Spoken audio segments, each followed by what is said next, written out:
আসসালামু আলাইকুম রহমতুল্লাহ। সুপ্রিয় শিক্ষার্থীবৃন্দ, আশা করি তোমরা সবাই ভালো আছো। এই ভিডিওটা তৈরি করছি ষষ্ঠ শ্রেণীর শিক্ষার্থীদের জন্য। 2024 সালের ষষ্ঠ শ্রেণীর বার্ষিক পরীক্ষার নমুনা প্রশ্নপত্রের সমাধান নিয়ে আজকে আলোচনা করব। ষষ্ঠ শ্রেণীর ডিজিটাল প্রযুক্তি বার্ষিক পরীক্ষার নমুনা প্রশ্নপত্র 3 এর প্রথম পর্বে আজকে আমরা দেখব নৈর্ব্যক্তিক প্রশ্নের উত্তর।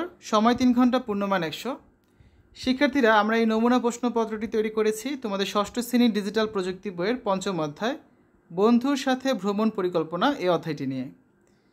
তোমরা যারা এখনও অন্যান্য বিষয়ের ভিডিওগুলো দেখোনি তারা আমাদের চ্যানেলের প্লেলিস্ট অপশন থেকে ঘুরে আসতে পারো।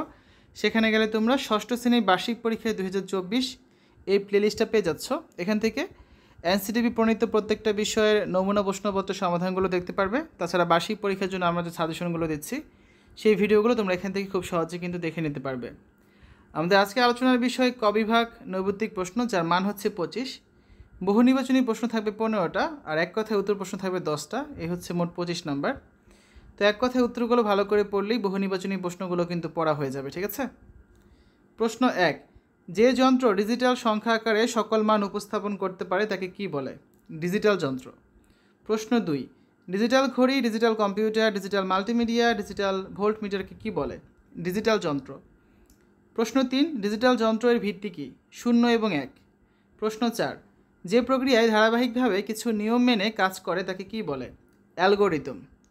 প্রশ্ন 5, কোনো স্থানে ভ্রমণ করার উদ্দেশ্যে যে পরিকল্পনা করা হয় তাকে কী বলে? ভ্রমণ পরিকল্পনা। প্রশ্ন 6, ডিজিটাল সার্কিট দিয়ে তৈরিকৃত যন্ত্রপাতিকে কী বলে? ডিজিটাল যন্ত্র। প্রশ্ন 7, কম্পিউটার প্রোগ্রাম লেখা এবং কম্পিউটারকে বিভিন্ন নির্দেশ কিসের সাহায্যে দেওয়া হয়? কম্পিউটার প্রোগ্রামিং ভাষা। প্রশ্ন 8, ওয়েব ডিজাইন, অ্যাপ্লিকেশন তৈরি, অপারেটিং সিস্টেম বিকাশ, মহাকাশযান নিয়ন্ত্রণ, তথ্য বিশ্লেষণ প্রভৃতি কাজে কী ব্যবহার করা হয়? কম্পিউটার প্রোগ্রামিং ভাষা। প্রশ্ন 9, যে রেখাচিত্র দ্বারা পর্যায়ক্রমিকভাবে লিখিত কোনো অ্যালগোরিদমকে চিত্রের সাহায্যে প্রকাশ করা হয় তাকে কী বলে? প্রবাহচিত্র বা ফ্লোচার্ট। প্রশ্ন 10, কোনটির জন্য অ্যালগোরিদম সহজে বুঝতে পারি? প্রবাহচিত্র বা ফ্লোচার্টের জন্য। প্রশ্ন 11, কোনো কিছুকে নির্দেশ করা এবং প্রকাশ করার জন্য যে সকল চিহ্ন ব্যবহার করা হয় তাকে কী বলে? সংকেত। প্রশ্ন 12, ধারাবাহিক ধাপ অনুসরণ করে যে সমস্যা সমাধান করা হয় তাকে কী বলে? সরল অ্যালগোরিদম। প্রশ্ন 13, সরল অ্যালগোরিদমের ধাপগুলো কী ধরনের হয়? পুনরাবৃত্তিমূলক নয়। প্রশ্ন 14, কোনটির ধাপ সংখ্যা বেশি থাকলে প্রোগ্রাম বুঝতে অসুবিধা হয়? অ্যালগোরিদমের। প্রশ্ন 15, অ্যালগোরিদমের ধাপ সংখ্যা কম থাকার সুবিধা কী? প্রোগ্রামটি সহজ হয়। প্রশ্ন 16, একটি বিষয়ের সংক্ষিপ্ত উপস্থাপন যেখানে মূল বিষয়টি লুকানো থাকে। লুকায়িত বিষয় পাঠক বা শ্রোতার উদ্বুদ্ধ হয়ে খুঁজে বের করা লুকায়িত বিষয়কে কী বলে? ধাঁধা। প্রশ্ন 17, প্রবাহচিত্রের কোনো সিদ্ধান্তমূলক কাজের জন্য সত্য মিথ্যা নির্ণয়কে কী বলে? প্রবাহচিত্র সিদ্ধান্ত। প্রশ্ন 18, কোনটি নিজস্ব চিন্তা, বুদ্ধি বা বিবেচনার ক্ষমতা থাকে না? রোবটের।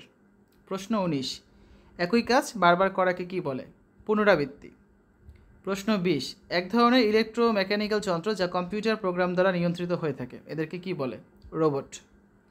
প্রশ্ন 21, প্রবাহচিত্রের শুরু দিয়ে কী বোঝানো হয়? প্রোগ্রামের কার্যক্রম শুরু। প্রশ্ন 22, প্রবাহচিত্রের শেষ দিয়ে কী বোঝানো হয়? প্রোগ্রামটির কাজ শেষ।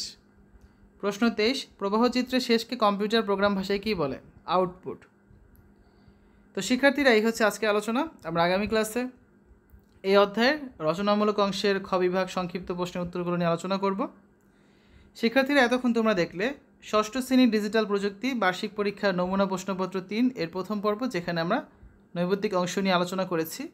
তো আশা করি ভিডিওটা তোমাদের কাছে ভালো লেগেছে। পরবর্তী ভিডিওগুলো দেখার আমন্ত্রণ জানিয়ে আজ এখানে বিদায় নিচ্ছি। আল্লাহ হাফেজ।